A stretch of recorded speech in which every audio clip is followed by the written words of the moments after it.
para ma-adjust natin itong equalizer natin dito, idol. Equalizer natin dito ay ito 1.5, 15 band sa kabila, 15 band dito sa kabilang channel. So dito, idol, by 5 ito. Ang unang 5 dito para sa ating low, katulad nito, tapos yung 6 to 10 dito para sa ating mid, tapos yung 11 to 15 dito para sa ating high, katulad nito. Ayan, by 5 yan siya, no?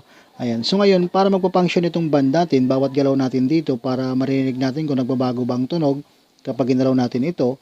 So dapat dito sa tatlo na to, mayroong EQ bypass, tapos low cut at saka range. Dapat ang range lang dito nakailaw para bawat galaw natin dito o angat natin dito sa ating band, magbabago yung tunog, malalaman natin kung ano ang nagbagong tunog. So pwede tayo mag-start sa 00 o pinaka-level ng ating equalizer dito. Saka tayo mag-angat dito ng ating band unti-unti. Basta tandaan natin dito yung 1 to 5 para sa low, 6 to 10 para sa ating mid, tapos yung 11 to 15 para sa ating high. So pag-aralan nyo, idol, makukuha nyo ang timpla ng inyong equalizer o ang gusto nyo maging tunog ng ating sound. Basta lagi ditong tandaan, yung range lang ang may ilaw dito para magpa-function itong ating band.